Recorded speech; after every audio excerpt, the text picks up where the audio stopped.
So we'll start the Mangalarchana prayers in the night tune.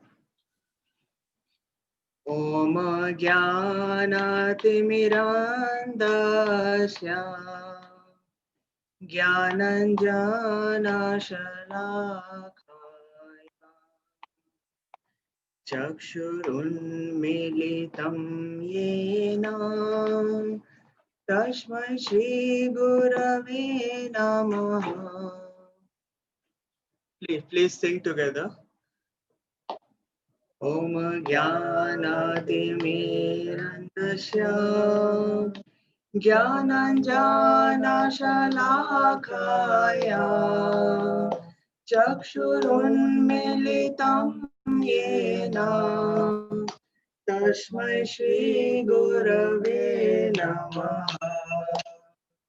Shri Chaitanya Manobhishtam Stapitam Yena Bhutale Swayam Rupa Kadamahyam Dadati Swapadadikam Shri Chaitanya Manobhishtam Stapitam Yena Bhutale Swayam Rupa Kadamahyam Dadati Swapadadikam Vandeham Shri Guru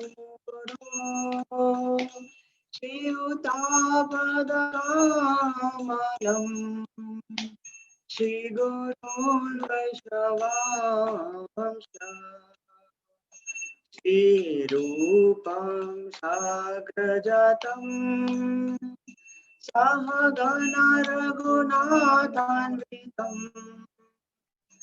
Tam Sajivam Sarvaitam Savadhutam Parijana Shahitam Krishna Chaitanya Devam Shri Radha Krishna Pada Sahagana Lalita Shri Vishakhavitamsa Namo Vishnu Padaya Krishna Prishtaya Bhutale Srimati Bhakti Vedanta Swami Nityanamini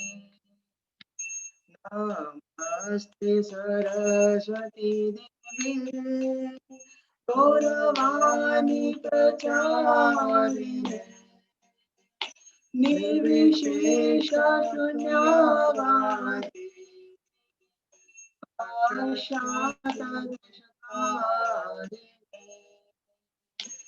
Jai Shri Krishna Chaitanya Prabhu Nityananda Shri Advaita Gadadhara Shri Vasadi Gaurabhavinda Hare Krishna Krishna Krishna Hare Hare Hare Rama Rama Rama Hare Hare Hare Krishna Krishna Krishna Hare Hare Rama Rama Rama Hare Hare Krishna Karuna Sindhu Dinabandhu Jagatpate Gopesha Gopika Kanta Radhakant नमस्तुते तप्तकाञ्चन गौराङ्गी राधे वृन्दावनेश्वरी वृषभानुसुते देवे प्रणमामि हरिप्रिये वाञ्छकल्पतरुभ्यश्च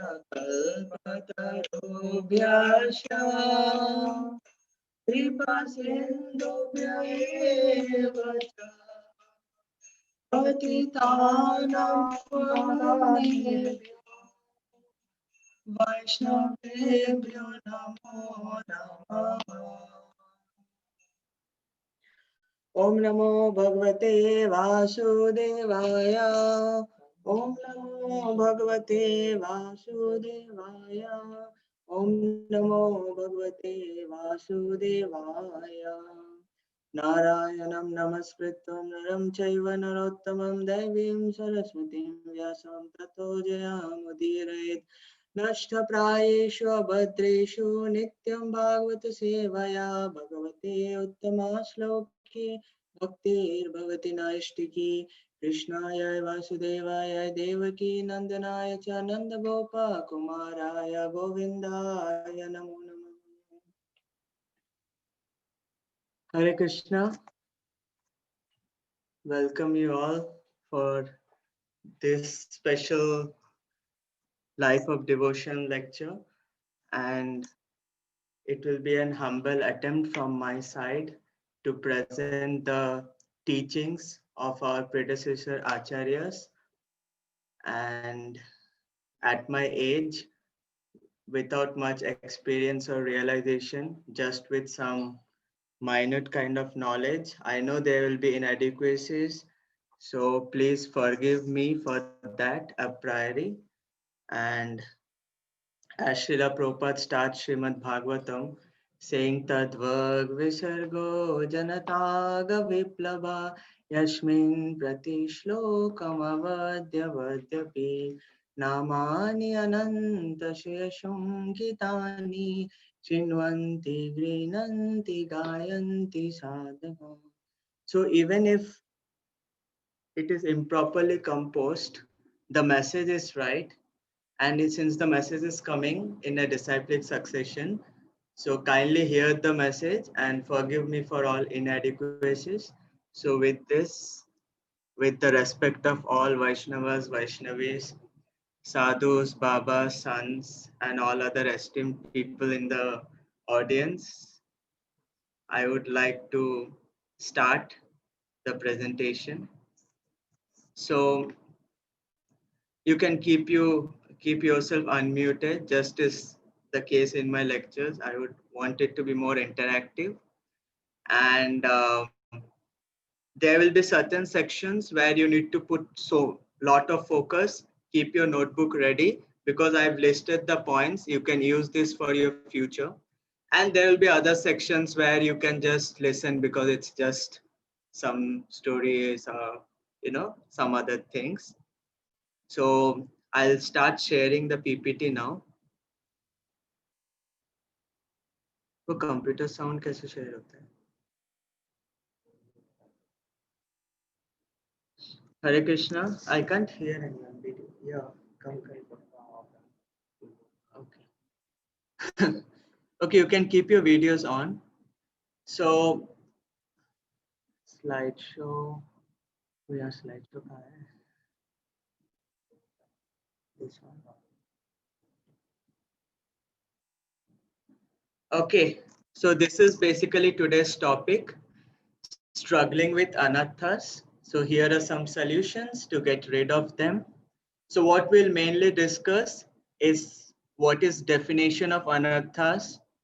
Then we'll also see the classification of anathas as described by mainly Bhaktivinoda Thakur. And also we'll touch upon Vishwanath Chakravarti Thakur. I chose Bhaktivinoda Thakur because Prabhupada refers Bhaktivinoda Thakur a lot while discussing Anathana Vritti. Then we'll discuss some simple solutions as suggested by Srila Rupa Goswami and Srila Prabhupada in Nectar of Instructions. And finally, we'll discuss how we need to surrender step by step to actually get rid of these anarthas by taking the help of Sharanagati songs. So certain interesting things towards the end. So if you are excited, fasten your seat belts. We are ready for takeoff. If you feel, oh, not so much, this is the final call for deboarding.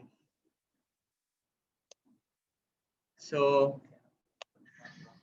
can you hear?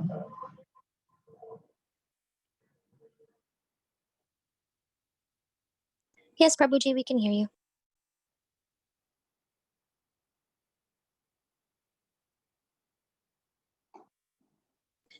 Now we can. Now we can.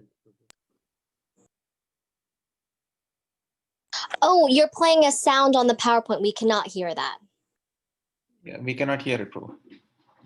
Yes. Haribol? We cannot hear you, Prabhuji. Now suddenly it stopped, like the audio, your audio. Yes, so in my PPT, the audio is there. Oh, that we're not able to hear, Prabhu. You're not able to hear? No.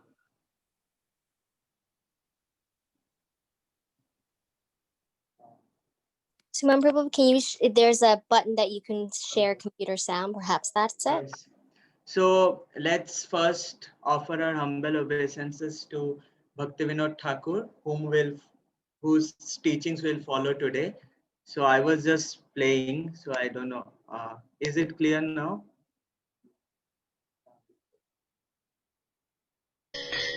नमो भक्ति विनोदाय सच्चिदानन्दनामिने गौरशक्ति स्वरूपाय रूपानुगबरायति. So, with the blessings of Srila Bhaktivinoda Thakur, let's start a short recap. So, what did we discuss last session? We discussed the 9 stages of bhakti as mentioned by Srila Rupa Goswami. I hope all of you remember, or if you don't remember, maybe at the end we can just give a quick recap. Okay. And also we discussed the 14 stages of bhakti as mentioned by Srila Vishwanath Chakravarti Thakur. You can also hear the previous class. I'll share it in the group so that you can hear it later. Then we discussed how one comes to the process of bhakti, what is the concept of Agyata Sukriti, and how Agyata Sukriti happens only by the mercy of devotees. And then how rendering service to devotees actually builds Shraddha or faith. And from Shraddha, we do Sadhu Sangha. And from Sadhu Sangha, we come to the platform of Anishtita Bhajana Kriya. That is unsteady. What? What is Bhajana Kriya? Yes, keep unmuted, no problem, unless there are background sounds.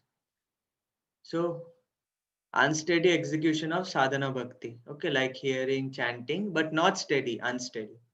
And then we discuss the 6 stages in Anisthita Bhajana Kriya with examples. This was the main thing that we discussed last class. So basically we are discussing the stages of devotion, how to know at which stage I am currently in and how to advance from the stage that I am to the next stage. So we discussed most of the stages. Can anyone tell me the 6 stages in Anishtita Bhajana Kriya? Quick, without this we can't go forward. Can someone tell me? Okay, Karan Prabhu is reading from his notes. Very good, Utsahamai. I can tell what I remember, Prabhuji. Yeah, you can tell in English, Hindi, okay, Telugu, others may not understand. So I don't know exactly the order, but I remember a few, right? Okay. One was Yuddha Vikalpa, one was Taranga Rangini, and then there was 4 more. Okay. I'm also looking in my Let notes. me quickly tell. First is Utsahamai. Utsahamai, what happens? False confidence. you start your devotion and you feel devotion is very easy. There is nothing in that. You start taking big vows, and what happens next day or after 1 week, you are unable to do anything. So that is Utsamai. Next stage is Ghana Tarala, thick and thin. Some days you're chanting 16 rounds before 9 a.m. concentratedly. Some days you're struggling till night 12. Some days you're unable to chant 16 rounds. Maybe 1-2 rounds only you're chanting. So that is thick and thin. Sometimes very thick, sometimes very thin. After that is Vyuda Vikalpa. Vyuda Vikalpa means now you are confused with your options. You have too many options. What should I do so that my devotion is good and my material life is good? So that is the next stage is Vyuda Vikalpa. Then we had Vishaya Shangara. Now everything is sorted out. Now you're struggling with sense gratification. That I want to gratify my senses. Once Vishaya Shangara is over, what is the next step after Vishaya Shangara? Niyamakshama. Now you take positive vows that let me go to temple and do 1 day service, or let me chant more rounds, or let me read Srimad Bhagavatam every day 1 hour. That is Niyamakshama. And after Niyamakshama, it is Taranga Rangini. That is, you are just riding the waves. There are some waves which you're riding. What are they? Name, fame, accomplishments. Okay, clear? So that's in brief. So now what happens is when we are in Anisthita Bhajana Kriya, that is unsteady devotional service, as we continue to persist with our Bhajana Kriya, that is hearing and chanting, slowly anarthas gets eradicated or destroyed. Now when you go to the higher stages of Anisthita Bhajana Kriya, that is when you're in Niyamakshama, you take steady vows, and generally Vishaya Shangara Niyamakshama, what happens is your core anarthas gets removed. And finally, after all, most of your anarthas get removed, you reach the platform of Nishtha. That means now your sadhana is strong and determined, it is fixed and it is steady. Okay? Then Nishtha, Ruchi, Bhav, some tiny anarthas still remain. At this platform of Bhav, it's aparads, Vaishnava aparads which remain, and in the platform of Prema, there is no Vaishnava aparad also. So this is what we discussed last class in a nutshell. Any doubts, any questions at this point? Very quick, any confusion? Can someone answer? Otherwise, I'm just speaking to a muted audience. Clear? So we go through unsteady devotional service, our anarthas gets destroyed one by one, and we reach to the platform of Nishtha, that is steady devotional service. So now we'll discuss what is Anarthana Vritti. There is one question, Prabhu. I think Shubham Prabhu has a question. Yes, Prabhu. Yes, sir. Yes, Prabhuji. Prabhu, I had a question. So you mentioned like these are the 6 stages. So is it like that we progress through these stages like in sequence, or like these qualities? It is mixed. Actually speaking, you progress in a mixed sequential. Means you can be in one stage more and other stages little. It is not that you're completely in one stage. You're in one stage more and you're slowly graduating to the next stage. Okay. And some traces of the previous stage may remain. Okay. Thank you. Okay. Hare Krishna. So finally. Oh, can I quickly clarify? I don't know if this is Prabhuji's part of Prabhuji's question, but off of that, can you say there's 1, 2, 3, 4? Can you go 1, 2, 4, 3, 5? Is that, does it, was the question not that you're struggling? The scriptures say you generally go from 1 to 2, 2 to 3, 3 to 4, 4 to 5, 5 to 6. Now you may feel, hey, I am more in the 5th stage. Yes, you have reached the 5th stage, but you are also having traces of your 1st, 2nd, 3rd, and 4th steps. And if you feel you're predominantly in the 4th stage, it is just that your 5th step you're trying to advance, but yet you're pulled by the lower stages. Okay, so maybe we'll discuss this later because I want to go forward with today's topic. So we finally concluded that association of devotees is the only way to overcome unsteady devotional service. With this, let's see what Bhaktivinoda Thakur says. Bhaktivinoda Thakur defines the word anartha as obstacles to Krishna Prem. Why obstacle? To Krishna Prem, not anything. Because Krishna Prem is our highest goal of bhakti, right? Krishna Prem is highest goal of bhakti. So anything which obstructs the highest goal is called anartha. This is Bhaktivinoda Thakur's definition. And he defines anarthas to be of 4 types. Asat Trishna, Hridaya Daurbalyam, Tattva Vibram, and Aparad. I'll share the slides so you don't have to write down as it is, but we'll discuss each of this in brief. The reason I'm going with Bhaktivinoda Thakur because it is more practical to us, easily applicable, whereas Vishwanath Chakravarti Thakur's audience was different. It was very, very scholarly audience, Mayavadi, so it's very philosophical. Bhaktivinoda Thakur's is much easier for us to understand. And Srila Prabhupada mainly carried his mood for preaching. Okay. So let's see one by one quickly. So next 5 minutes is only information. After the information, we'll then revise that how do we apply to get rid of each of them. So interesting.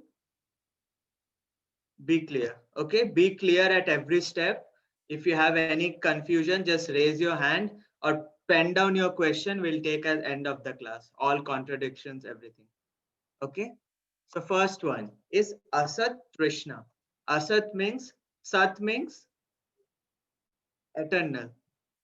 Sat is permanent, eternal or absolute. Asat is which is not ultimate or which is temporary.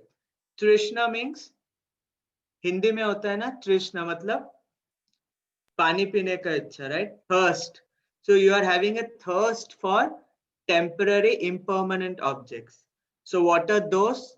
Mainly of 4 types: material objects, heavenly comforts, mystic powers, and liberation. In short, bhukti, mukti, siddhi. So Mahaprabhu says, Bhukti mukti siddhi kami shokole ashanto Krishna bhakta nishkama ataibo shanto. That means if you desire for bhukti, material or enjoyment, mukti, liberation, or siddhi, mystic powers, you will be distracted. Why? Because that's not the ultimate goal. So at some point or other, you will be disturbed. You will not be steady. Clear for this at this stage? I'm not going in very detail, but I'm going as much as it is required for us to understand. So most of us are suffering with this anarthas: desire for material sense gratification, desire for heavenly comforts. Now, what are heavenly comforts?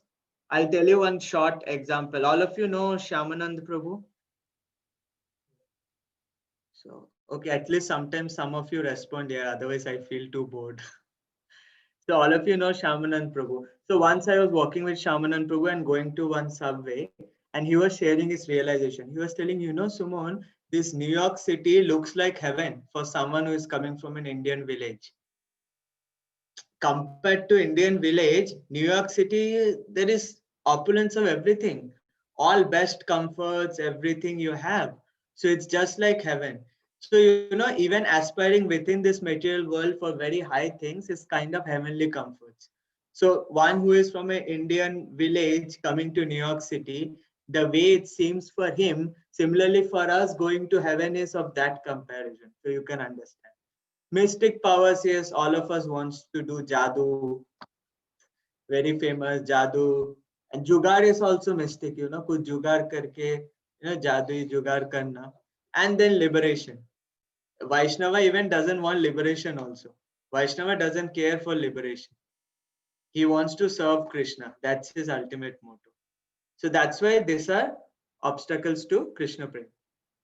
Next, Hridaya Daurbalyam. Hridaya means heart, right?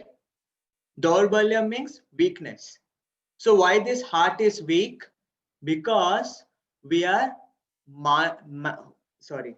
because we are malnourished. So because we are malnourished and the heart is not mature enough for devotion, therefore we suffer with these 4 kinds of things. What are they? Envy.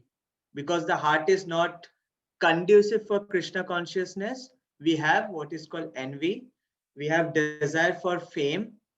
We have deceitfulness or fault finding. Now, very interesting thing. If you have some fault in you, you try to hide it. So that's what is called deceitfulness. And if you see faults in others, that is fault finding. Okay. So in either way, you have fault in you and you want to hide it from others and pretend, then it is deceitfulness. If you see faults in others, then it is fault finding. And finally, it is attachments to objects unrelated to Krishna consciousness. Clear? It's just information at this stage, but this is what most of us suffer. I mean, I suffer with all of this, but some of you might suffer with only few of them. So that's what is Hridaya Daurbalyam. Okay. So why this Hridaya Daurbalyam happens? Because if you say intrinsically, we have a desire to catch attention. I want to seek the attention for others. I want to seek attention of others. I want fame. So because of these things, what happens is when you see that, okay, I am superior to someone, then what happens? Envy comes. Seeing someone superior, this superiority, inferiority, superior and inferior concepts give rise to envy. You know, envy is involved in that. Then you have desire for fame, and deceitfulness and fault finding is there in most of us. Finally, what does it mean? Attachments to objects unrelated to Krishna consciousness. It means basically you are not able to utilize something in Krishna consciousness. You do not have the ability to utilize. Maybe someone else can utilize it, but you are not able to utilize it. Okay, and you are attached to that. Then that is a kind of anartha. Like all of us may not be able to utilize internet for Krishna's service. Okay. So next is Tattva Vibrama. What does Tattva Vibrama means?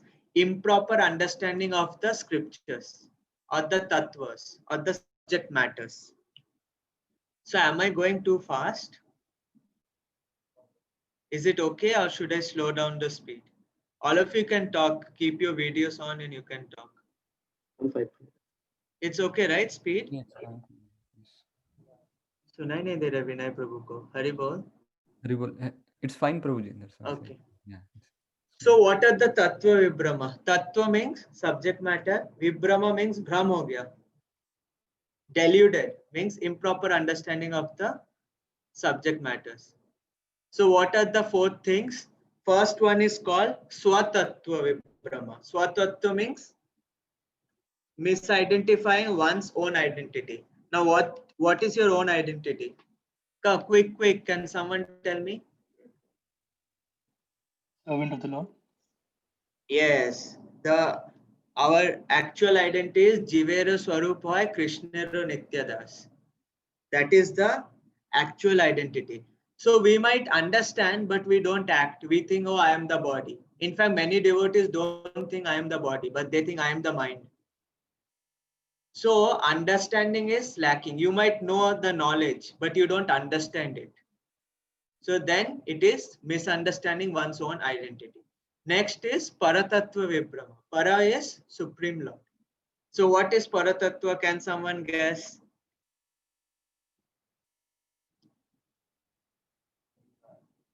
So you don't know who Krishna is, or knowing Krishna as the Supreme Lord, or why Krishna is the Supreme Lord, such things. What are the qualities of Supreme Lord, etc. Because if you know Krishna is the Supreme Lord, the next step is you will completely surrender to him. But you're not surrendering means you don't have complete understanding of Supreme Lord. Next one is called Bhakti Tattva Vibrama. What does Bhakti Tattva Vibrama means? That one may be practicing some kind of bhakti, okay, but the real essence and conclusions of the bhakti is not clear. Like if you read scriptures like Nectar of Devotion, you know, the essential points or the real essence, conclusion of bhakti is clearly mentioned. So since you don't know that, therefore you're not able to practice bhakti, the real bhakti. You're doing some kind of mixed bhakti, okay. And the last one is called Bhakti Pratikula Vastu Tatra Vibrama. That is misunderstanding of subjects unfavorable to Krishna consciousness. What does that mean? That means you're unable to identify which is favorable to Krishna consciousness and which is unfavorable. You do not have the discriminatory power. That leads to this fourth kind of anatta. And finally, the last type of anatthas is aparadha. What is aparadha? Radha means Srimati Radharani. Aparadha means on Srimati Radharani. That means you're basically kicking Srimati Radharani. If you know the real meaning of aparad, then we'll not try to do the aparad. So that is the meaning of aparad. So aparads are mainly of four types. Nama aparad, which is offenses to the holy name. Then you have seva aparad, or offenses to the Lord's deity form. Then you have Vaishnava aparad, that is offenses to devotees. And finally, you also have aparad or offenses to other living entities who may not be devotees, including animals, insects, everything, bacteria, viruses, everything. So enough of information. We kind of understood that these are the all different kinds of anatthas that one has in his heart, and this a devotee wants to get rid of as soon as possible. Clear? Any doubt? Now at this point, I want your 100% focus and attention, because we are going to now dive into how to get rid of this. So get your notes ready. Very simple technique. Absorb the next point with full attention. Okay? Are we on the same page? Okay. So here is the solution of the four anatthas. First, so what I will do is I'll first explain it in brief detail and then memorize this. Unless you memorize, it's difficult for you to implement in your life. So I choose this particular section because it's very conducive for us in the way the lectures are going. So first I gave lecture till Bhajana Kriya. Then we had a discussion on Nectar of Instruction by Raman Krishna Prabhu. So now, how do we apply this Nectar of Instruction to get rid of the anatthas? Okay, so I give you 1 minute, either note it down, take a screenshot, or remember these things. Gaur Kumar Prabhu, can you just share the slides in WhatsApp, if you don't mind? Okay, Prabhu, I'll do that. Yeah. Okay. So we'll have now a brief discussion. So what is Asat Trishna? Can anyone tell me? What is Asat Trishna?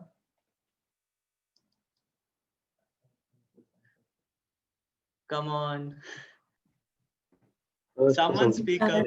Temporary. Yes. So what is the Nectar of Instruction second verse? Nectar of Instruction second verse. Anyone remembers? Gaur Kumar Prabhu, please answer.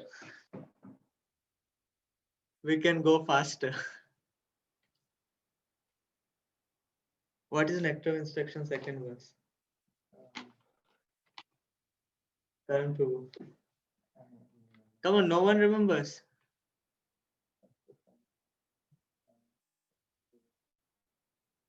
Atyahara Prayachascha verse. Okay, so Atyahara means collecting or eating more than necessary. Yeah. So if you control eating or collecting more than necessary, what happens? You're basically trying to restrict sense enjoyment, right? Clear? Atyahara, prayasa means over endeavor. Now you don't over endeavor. That means you're trying to restrict. So when you try to follow the path of restriction, then you slowly get rid of the desire for bhukti, mukti, and siddhi. So what are the 6 things in Nectar of Instruction verse 2? Atyahara, eating more than necessary or collecting more than necessary. Prayasa, that is over endeavoring. Then prajalpa, or useless idle talk. Then what? Niyamagraha. Niyamagraha means what? Attachment, too much attachment to rules and regulations without understanding the essence, or not following rules and regulations at all. So why we follow rules and regulations? So that there is some restriction. That restriction helps us to overcome this anatta. Finally, Janasangha, that means association of Worldly mind. envious people or wildly minded people, and greed. So if we try to give away all these 6 things, we try to control these things, then our desire for material objects or liberation will slowly subside.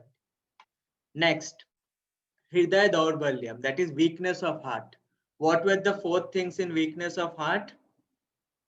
Envy, fame, fault finding, and what was the other thing? Okay, the slides are shared, just read it later. Prabhu, you shared the slides, right, already? Yes, Prabhuji, I just shared. Okay. So you can also keep the slides open in your mobile. Now, very important. One may think I will just hear and chant, it is okay. No, you have to invest sufficient time in developing Vaishnava relationship. So Bhaktivinoda Thakur is saying, I am reading what he's saying, the depth of nourishment is attained only by Vaishnava friendships. Otherwise, the heart will remain malnourished. Vaishnava friendships kicks away this malnourishment. If these 6 kinds of exchanges are not there, one may be living with Vaishnavas, but he is living with Vaishnavas and only hearing and chanting, but he is not having these 6 kinds of exchanges, then he is just living alone. And that association is of no use. Clear? So you may think, hey, let me take some time out to hear and chant extra rounds rather than cultivating Vaishnava relationship. But that will not help you to get rid of envy, fame. Why you, in your Vaishnava relationship, what do? The 6 kinds of things. It starts with bhungte bhojayate, that is eating prasadam and feeding others prasadam. As you develop eating and feeding, then you go to dadati pratiginati, that is gifting and receiving gifts. As the relationship between Vaishnavas strengthens more, what do? You confidentially share your heart and the other person reveals his heart. So when these kinds of exchanges are there, then will you have envy? No, right? Because you will always try to satisfy the other person. Satisfaction of the Vaishnavas is your goal. You don't want your fame, you want to glorify the other Vaishnavas. Okay, you don't find fault in others. So if you see fault in others, you have sympathy for that person. And you feel that I have so many other faults that that person doesn't have. That gets in guhyam akhyate pichyati, that is confidentially revealing and receiving knowledge. In that process, all these 4 anarthas go off.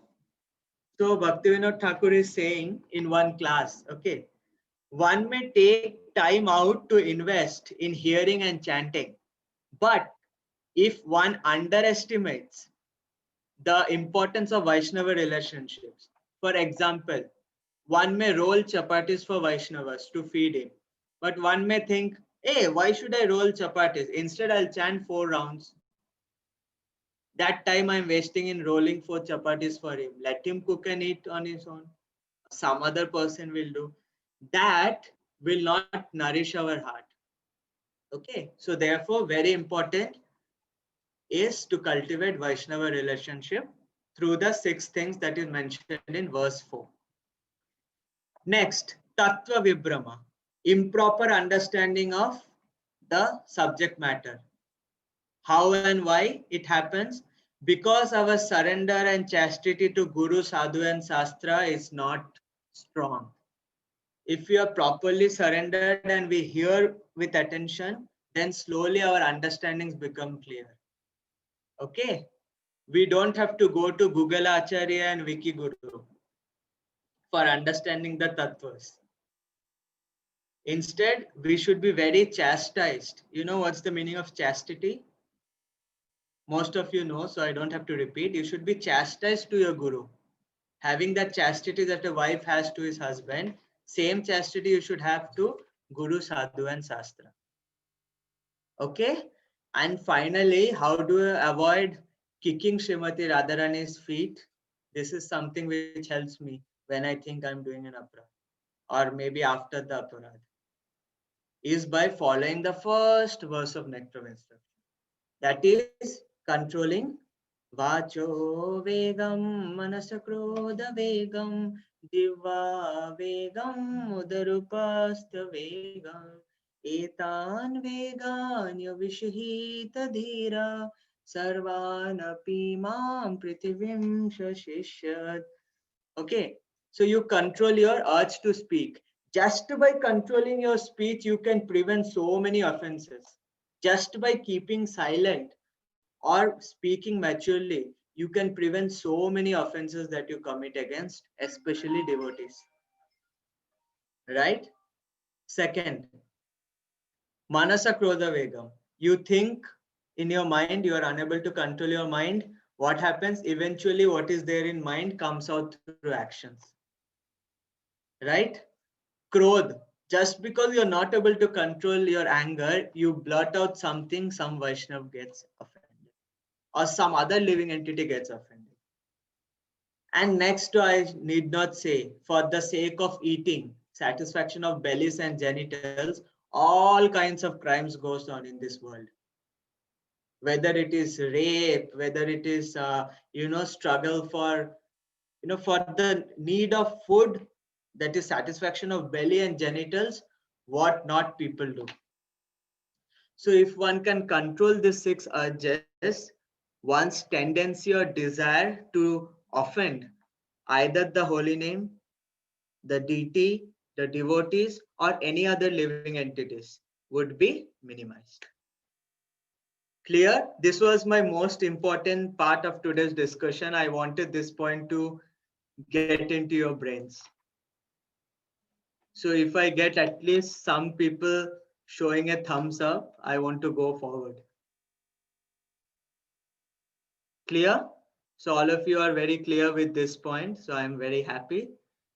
So now let's see what Vishwanath Chakravarti Thakur is saying. Okay, before that, a very important verse. You all can read later, the slides are shared. One should learn how to associate with devotees of the Lord by gathering with them to chant the glories of the Lord. So what does Mahaprabhu propagate? The Sankirtan movement, not self-Kirtan movement, right? It was Sankirtan, that is you come together and chant the glories of the holy name. Then what happens? As the devotees develop loving friendship, they feel mutual happiness and satisfaction. Thus, by encouraging one another, they are able to give up material sense gratification, which is the cause of all suffering. How? You tell Prabhu, I am suffering from this sense gratification, I'm trying to give up.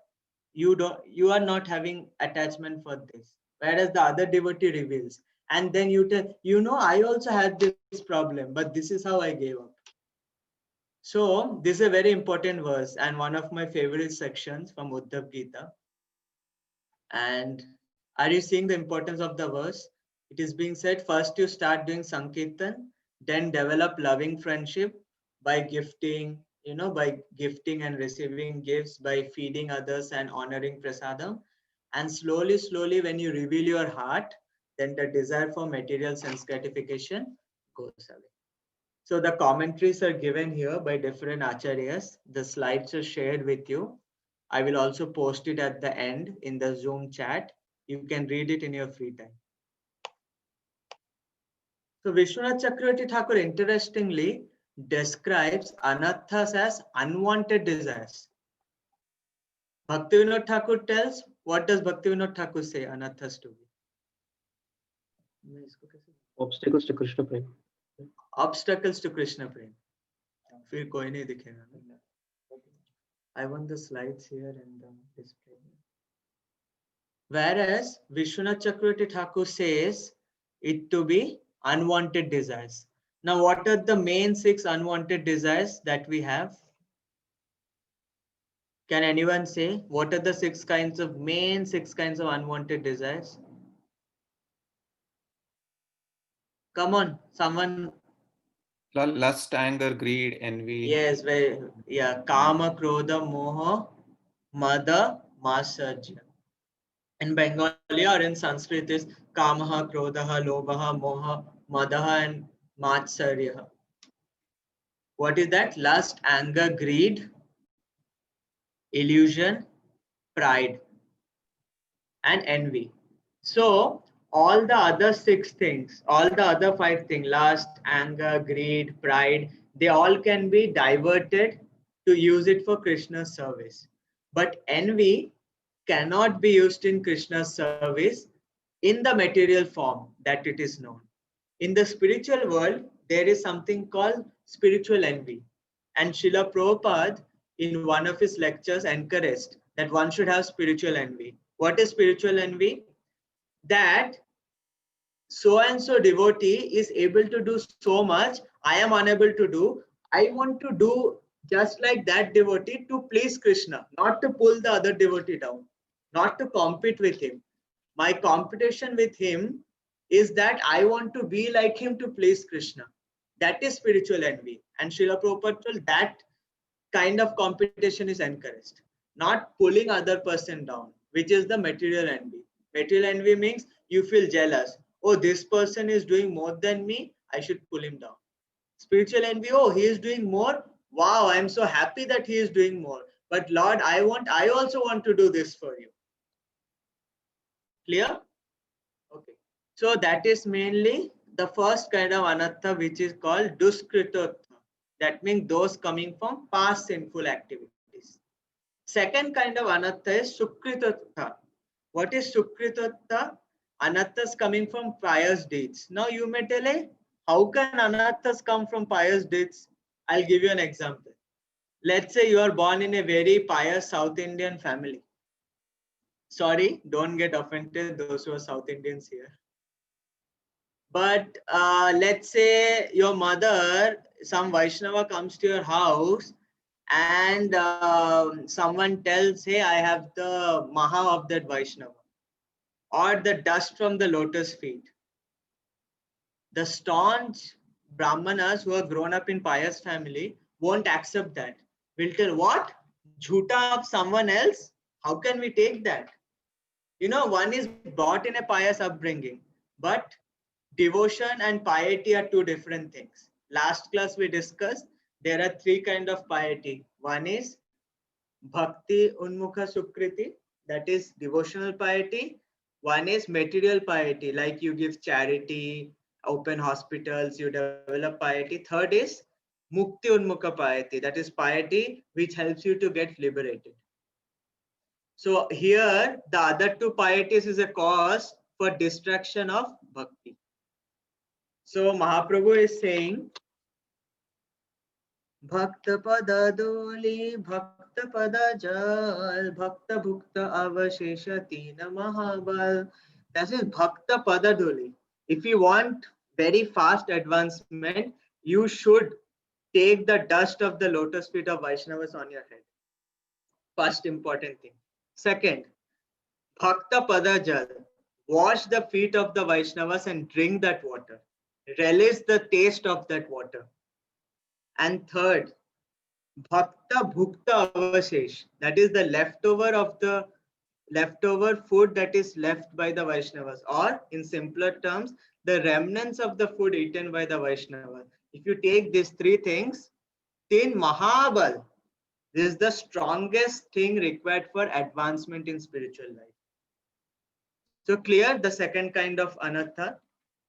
Third is aparada utta anatta. Anathas coming from offenses.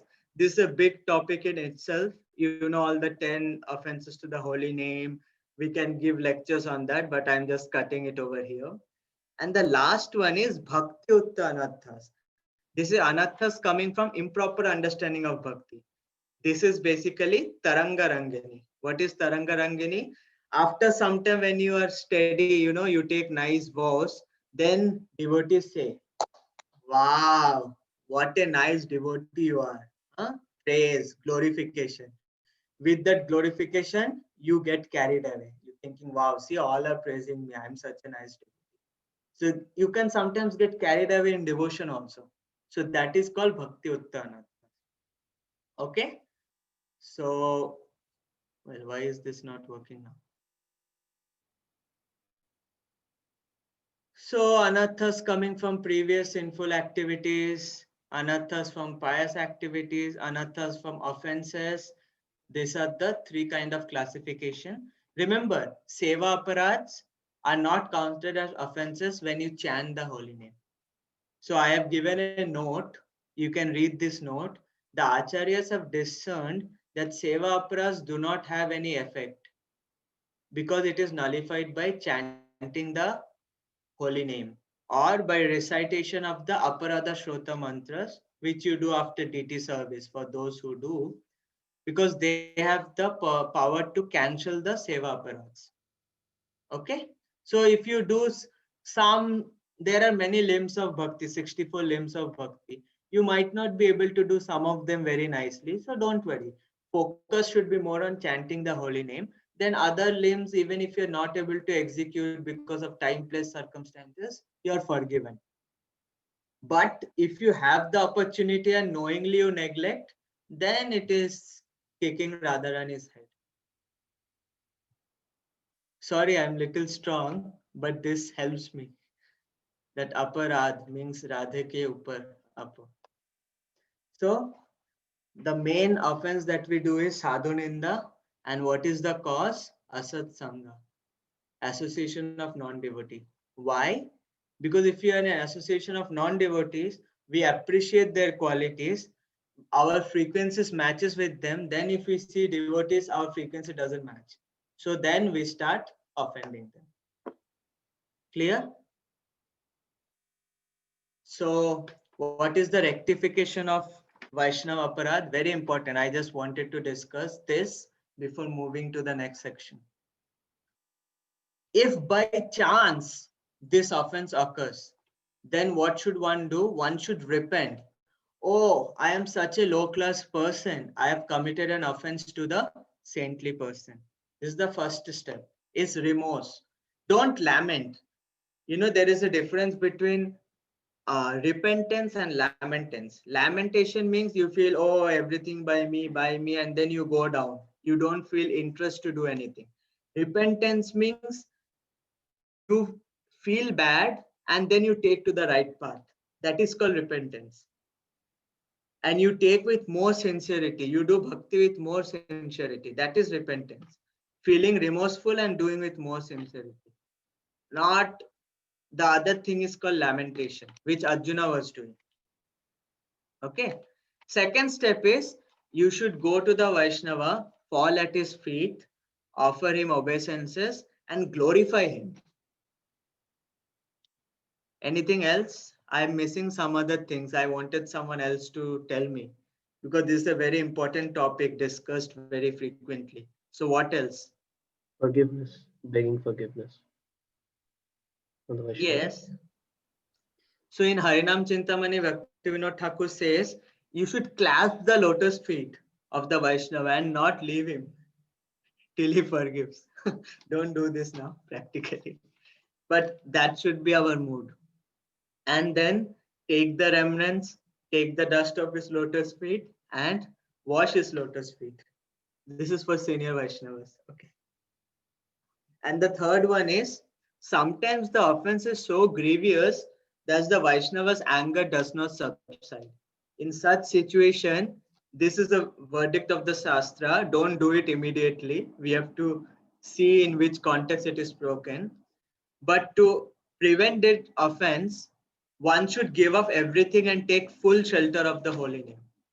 Keep on continuously chanting the holy name, thinking that there is no deliverance for me, that I'll be now bound in hell for hundreds and hundreds of years, because the Vaishnava is so angry at me, is not forgiving me. Okay. Anyway, this is a very strong thing. I did not want to focus, so I've reduced the font size. But just to let you know what the scriptures say. Clear? So finally, I want to again summarize from our last two classes. What are the problems why we don't have steadiness in our devotional service? Sleep, laziness, number one. Second is distraction. Third, disinterest in spiritual topics. Fourth, tendency towards bad habits. And fifth is taste for material enjoyment. Clear? Hare Krishna. Clear? Or everything is clear? Means everything went off the head. I mean, all is clear or all clear? Well, I don't see any responses, so I don't know what's getting in, what's going out. Hare Krishna, let's move to type of We'll question. take questions little later, but I just want to know, is it clear at this point? Hare Krishna. Oh, inka question tha. So Athena Mataji, you had a question? I've typed them in the box if it's helpful. Okay, Thank you. okay. So I'll just discuss it little later, okay? Another 5 to 10 minutes. Now, so, okay. Is the screen being shared? Okay. So now we had too much philosophy. Now let's dive in to actually practicing how we surrender step by step, so that we can come to the platform of praying intensely every day, so that our anathas in the heart can go away. So it only works by prayer. Chanting the holy name itself is the prayer. So Bhaktivinoda Thakur is saying that one should do it by Sharanagati, or Sharanagati means surrender. So what does surrender means? So Srila Prabhupada is, read the purport of 18.66. Prabhupada is mentioning all these things over there. So first step of getting rid of anathas or surrender is one should be humble. Without humility, there is no question of surrender. So now, once you are humble, which is called Dainya in Bengali or Karpanya in Sanskrit, what should you do? You should do Atma Nivedan. Atma means self, Nivedan means surrender. So you should know a very important thing Mahaprabhu mentions about initiation. Once you are initiated, you are no longer your body, your mind. You are the property of your Guru Maharaj and Krishna. So Mahaprabhu tells this verse. Diksha kale shishya kare atma samarpan, sei kale Krishna tare kare atma saman. So at the time of initiation, a devotee completely surrenders himself to the Supreme Lord. And the Lord then accepts him as his servant. So therefore, when you are humble, what you should do by being humble? You should self-submit yourself to the Lord. Now the question is, why should you self-submit? Why should you submit yourself to the Lord? Because of Goptritre Varana. Can you see Goptritre Varana? Is it clear? Goptritre Varana means because the Lord is your supreme maintainer and guardian. So if you know Lord is my guardian, Lord is my maintainer, then won't you submit to him? So that's the reason why you submit to Lord. Now, okay, you are humble, you have submitted, you know why you have submitted. So while remaining submitted to the Lord, what kind of thing should you have in your mind? What should be your motivation while remaining submitted to the Lord? Avashya rakhibe Krishna Vishwas pala. That means we should have the strong faith Krishna will protect me under all circumstances. Even if it is death, death is also protection of Krishna. When Jayananda Prabhu left this world, Srila Prabhupada is saying it is Krishna's mercy that your body is suffering. Krishna is giving you a new body so that you don't have to feel the material pangs, and is giving you a better place to preach Krishna consciousness. So one should be able to even find that even in death, Krishna will protect me. So in all circumstances, whatever is happening, Krishna is protecting me. So that should be your feeling when you are surrendering. Okay, Baba, you are humble. You know why to surrender, what feeling. Now what do? Close your hands and legs and just be silent? No, we should engage in activities. What we have to do? Bhakti Anukula Matra Karjara Shikar. Engaging only in those activities which are favorable to devotional service. And utterly rejecting everything which is unfavorable to devotional service. Okay, so there was one slide which I wanted all of you to remember. I hope you remembered it or you took a note of it. Now this is one more slide. From now, I have picked the most famous songs. Those were sung by Srila Prabhupada or is famous in ISKCON. And I have given the songs in these slides with the recordings. I would like you in your free time to contemplate on the meanings of these songs.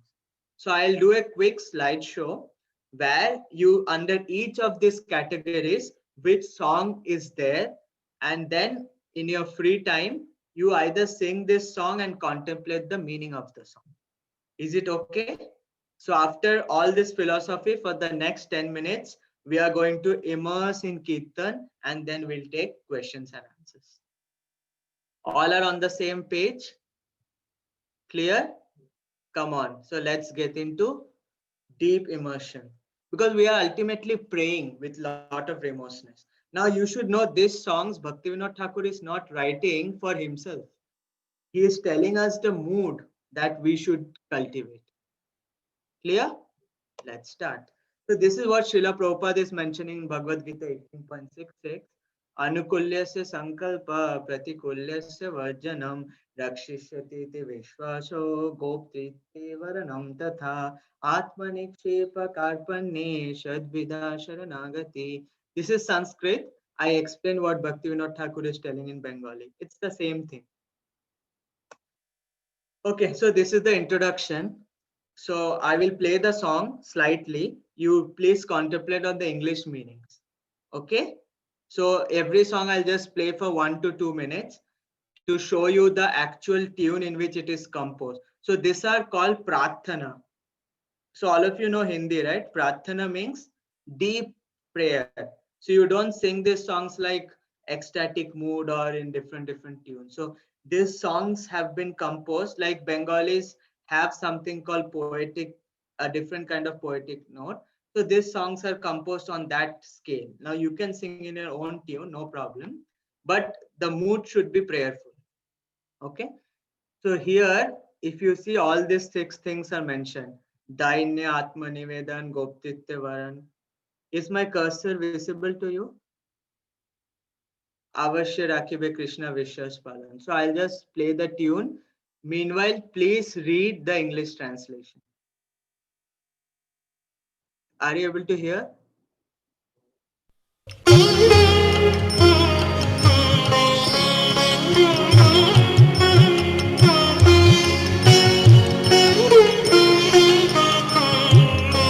Shri Krishna Chaitanya Prabhu Jibe Daya Kori Shapar Shadoshiyo Dham Shahoyabotori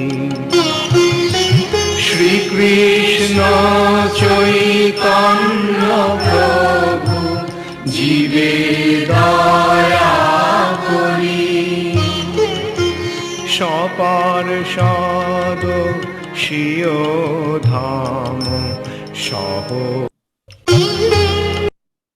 Okay, Now we come to the first step, which is Dainya, humility.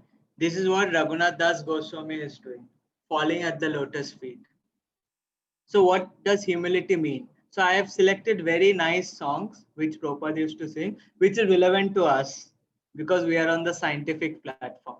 Let's read the translation. Again, I'll give you 2 minutes.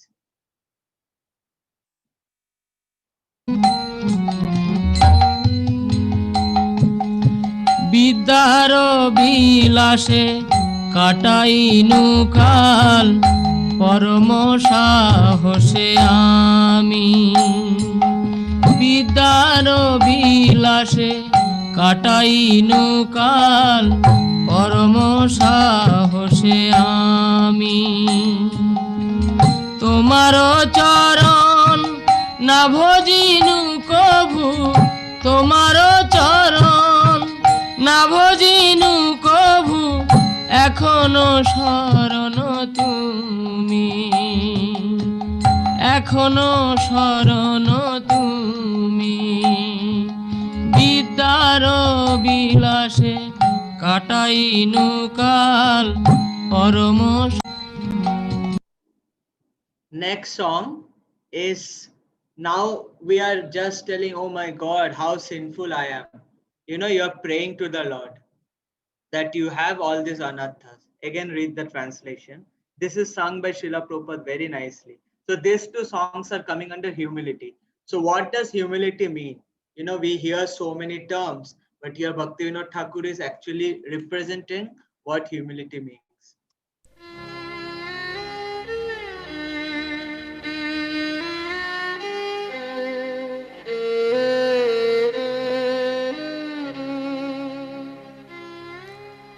আমার জীবন সদা পাপের রত নাহিক পুণ্যের lace. আমার জীবন সদা পাপের রত নাহি তো পুণ্যের পরের উদ্বেগ দিয়াছি যে কত দিয়াছি জীবের ক্লেশ।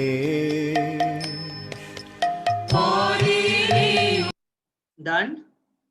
Is the time for reading okay? You can also read it later, but just know the first few things. Okay, now what does it mean to self-surrender? Okay, so here is the most important song in self-surrender. Very famous, all of you know this, and I have even given the purport of this.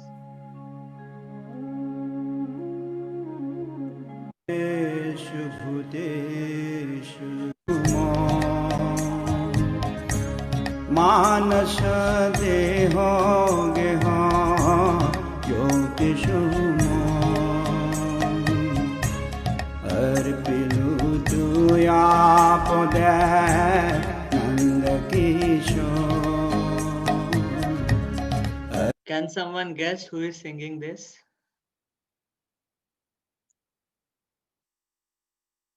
Anyone knows? अर्पिलु दुया पदे नंद किशोर मानस देह गेह ज्योतिषु।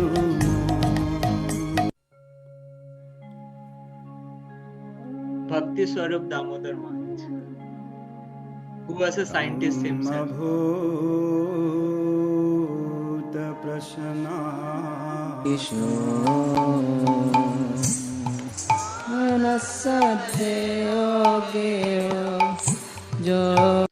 Okay, so I have the purport of this song for you. You can read it, what it means. These are the purports. Then is Goptitya Varan. That Lord, you are my guardian and protector. You are only the guardian and protector, or you are my maintainer, right? And he is the topmost maintainer and well-wisher. For example, your father may be your maintainer, guardian, or I may be a well-wisher, but I am not the topmost. Krishna is the topmost well-wisher. So that's the thing. Srila Prabhupada had this extreme mood of Goptritya Varan. Wherever he was going, he was having this mood. No, Krishna will protect me. Doesn't matter. So this is a very famous song. It's called Ki Jani Ki Bole.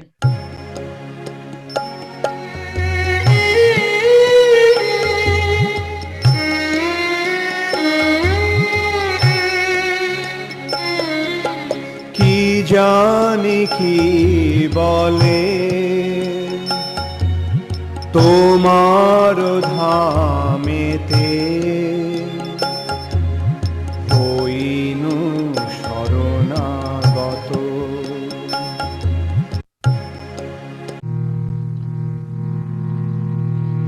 কি জানি কি বলে তোমার ধামেতে হইনু শরণাগত।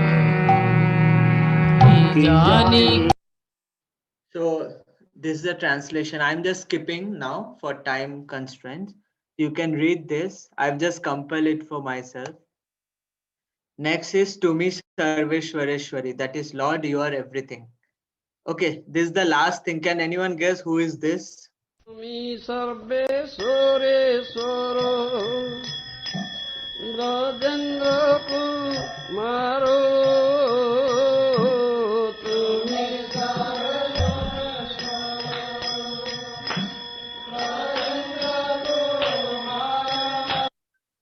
Yes, anyone could guess? Gaur Param Puja Gaur Govind Swami Maharaj. Yes, perfectly right. This was one of his favorite songs. তুমি সর্ব So now you are praying, oh Lord, you are the protector, you are the maintainer. Okay? Then, Avashya Rakhibe Krishna Vishwas Palon. Under all circumstances, Krishna will protect me. Prahlad Maharaj, what all did not happen with me, but he had faith. Doesn't mind. Krishna is always protecting me. Please read this purport very quickly.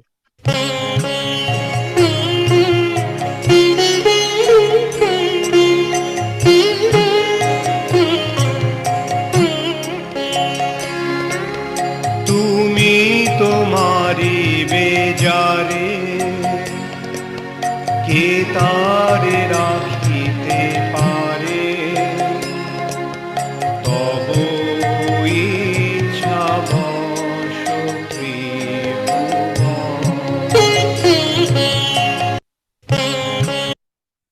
Finally, okay, all philosophy understood. What should we do? Something we should do, no? So this is what we need to do. So what we should do positively. So this is the most famous song under what things should be done positively. By the way, let me tell you something very interesting about this song. Sometimes people sing this like this. Shuddha bhakta charana renu bhajana anukula bhakta seva parama siddhi premalati karamula. So where did I make the mistake? I'll tell you. Once His Holiness Bhakti Chandra Swami was singing this song and people are following the way I was saying. And I'll tell you the mistake. If you say this as like Bengali pronunciation, it's Anukula and this is Mula. Okay. If you say Mula, you know what is the translation? Prema Latikara Mula means highest, means the roots of the creeper of devotion. But if you sing Mula, Mula means radish. So the meaning changes. So you are telling the radish of devotion. It looks like what? You know, if you sing Premalati Karamula, that means the radish of devotion, but it's not radish of devotion. Okay, so yeah, so he suggested to change all these things because sometimes, you know, words will have different meanings. So it is Mula, this is Anukula, not Anukula, not Mula. Okay. So this is, and last is what we need to avoid, is the 4 regulative principle. So we are done with this. This is a very important song. Keshav तुआ जगत विची. Sorry, I just had to rush through the last portion. So I think all this is shared in the slides, which is shared in the WhatsApp group. And I also have put it in the Zoom chat so you can read. And at this point, any questions, contradictions, controversies, any suggestions? And sorry for rushing, but I focused on the main slides, which I hope entered your brain. Thank you for this opportunity. Forgive me if I was strong at any point. Hare Krishna. Thank you. Thank you, Suman Prabhu. That was amazing. Athena Mataji has some questions which are on the chat. You can take a look. Yes, Mataji, you can ask me directly. It's okay. Huh? क्यों डर क्यों रहा है?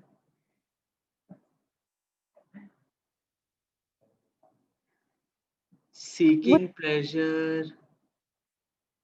Okay, this is Gaur Kumar. Yes, Mataji, you can ask your question. I apologize. They were really quick, short ones. The first one was what? Can I interrupt you once? By the Sure. way, sorry for bypassing your questions in between the class. Don't take offense. No offense taken. Thank you so much for this wonderful session. I wish we could go longer. I could you give some examples of what that third type of Sukriti was, which was pious activities done to help reach liberation? What are some examples of that? Okay, so it's like you might do some pieties or pious activities, and you might get the results of those pious activities, which will distract you from the goal of devotion. For example, you're doing some charity or you're opening some hospitals. Those are pious activities. Okay, but necessary, those won't lead you to devotion. So the results that you get from doing charity, the results that you get from opening hospitals, serving the poor, will ultimately not lead you to devotion. Whereas those create some kind of impressions in your mind where you think is, well, I did this and I'm feeling happy. I did something pious. So this is good. Bhakti is such struggle. That kind of things. And another example that I gave is in some very pious upbringings, like certain Indian Brahmin families and all, even thinking to have the maha of someone is a big offense. Like offense means it's so low to eat someone else maha. But that is the essence, or the Mahaprabhu is saying that is the topmost enforcer of bhakti. So like that, did I make it clear to some? I'm sorry, my question was actually, you gave the three types of Sukriti. The first one was Bhakti Sukriti. The second one was, I guess, the material pious credits, which you gave examples of, giving to charity, opening hospitals. But No. You missed. There are, three kinds of Sukriti. Okay. One is Bhakti. That means that Sukriti which helps you to do Bhakti. What is that? Hearing, chanting, book distribution, praying, deity worship. So those gives right to pious Bhakti piety, or you are depositing coins in your Bhakti account. Second is Bhukti, that is this hospitals, charity, etc. etc. Third is Mukti, Jnana, Yoga, liberation. So those austerities which you perform for Jnana and Yoga, that is the third kind of Sukriti. Is it clear? So that was what I was thinking for. So for the third type, the activities that you do to develop you said the Gyan and Yoga Yes, Sukriti yes, is yes. all the austerities. Yes. Okay, I now understand. So those Like types of Ashtanga Yoga, those processes ultimately does not lead you to bhakti. You might understand who Paramatma is, and then you have to engage in bhakti to reach the goal of bhakti. Ashtanga Yoga finally tells you that, okay, there is a super soul. You understand there is a Paramatma. And after that, you must engage in bhakti to get out of this material world. So that kind of Sukriti may divert you. You may say, wow, I'm getting, or you might get some mystic powers and you might get distracted. But that is also pious credits. You know, you're doing yoga, tapasya, austerity. It will help you in next lives. But that will not help you in bhakti. As a clarification, I know in India it's very popular or common. There are a lot of sadhus, I guess, wandering, and it's families invite them in and they feed them. Something like, is that under? Well, I guess if it's a devotee, would it fall under Bhakti Sukriti, or in general, would it be the second one, the Bhakti Sukriti? Yeah, so what happened in India is the original purpose was everyone's is sadhus, meaning they're very elevated devotees of the Supreme Lord. But the culture is now mixed. Mayavadi influence came, everything is hodgepodge. So culture wise it remained, but the essence is lost. So people still invite sadhus, but who is a sadhu, they don't have the understanding. That's the problem. But even if someone is a Mayavadi sannyasi also, he has that power of the sannyas that he has taken. If he is actually taking the sannyas in the right spirit. So even Mahaprabhu took sannyas for Mayavadis because that time there was no other option.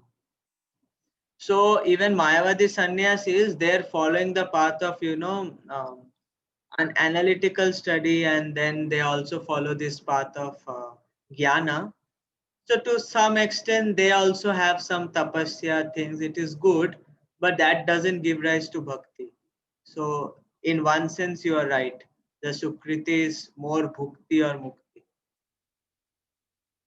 Again, Bhaktivinoda Thakur in his book, there is one book where he clearly mentions these three kinds of Sukriti in great detail. If you want, I can share you later. You can ask me personally.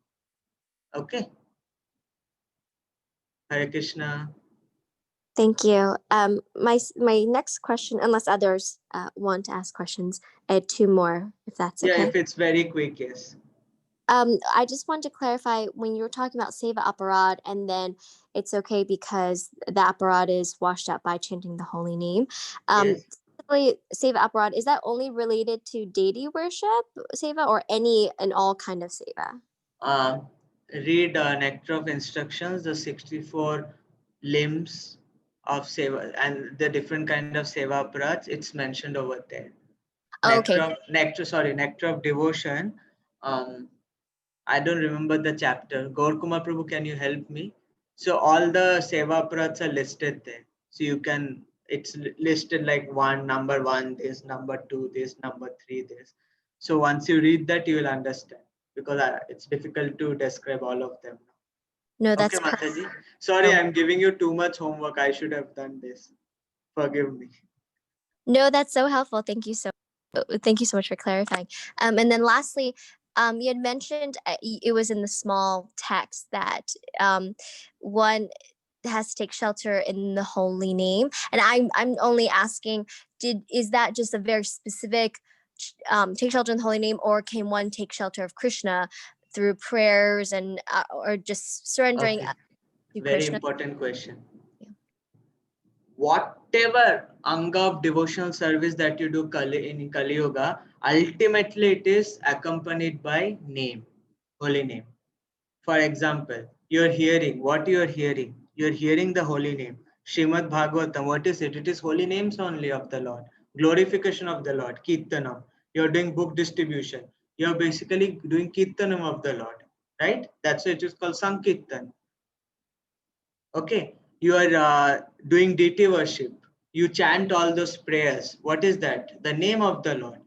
Anything you do in Kali Yuga, only the name the Lord himself says he has descended as the name to purify the souls, conditioned souls.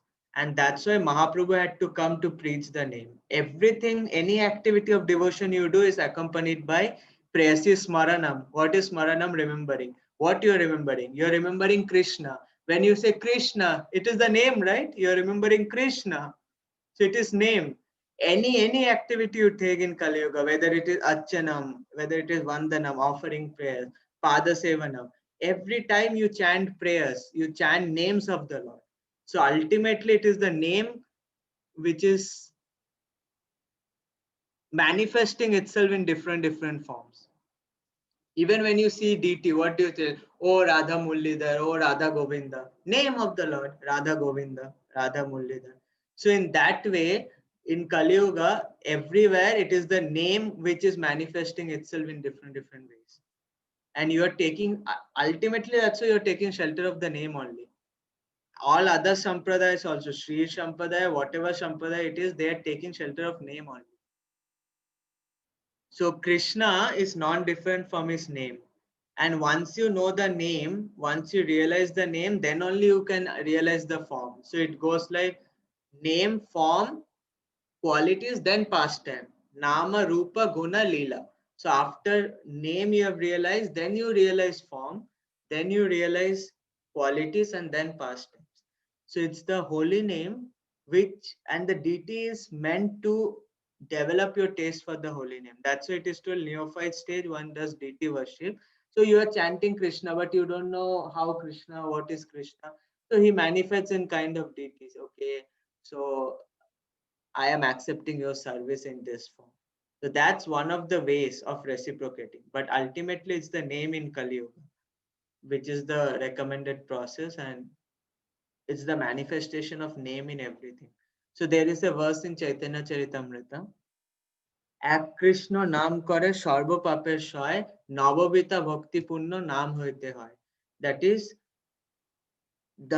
all the sins can be eradicated just by chanting the holy name purely. All forms of devotional service is said to be completed or successfully performed only when it is accompanied by the name. And Srila Prabhupada gives a big purport how every other thing we do, deity worship, everything is ultimately accompanied by the name. And it is the name which helps us to go closer to Krishna in Kali Yuga. I think it is CC Madhya 17.108. Just check this. Just type in Veda ways how all activities can be ultimately accomplished by holy name. Thank Did you. I confuse you or did I clarify something? No, that was really wonderful. Thank you so much for such a thorough answer. Hare Krishna. Hare Krishna. Thank you so much. Thank you for Thank you so enthusiasm. much. Thank you so much, Suman Prabhu. We are unfortunately out of time. So thank you so much. I'll share the recordings on YouTube. I mean, this was such a power-packed lecture. There's so much that Prabhuji actually shared with us.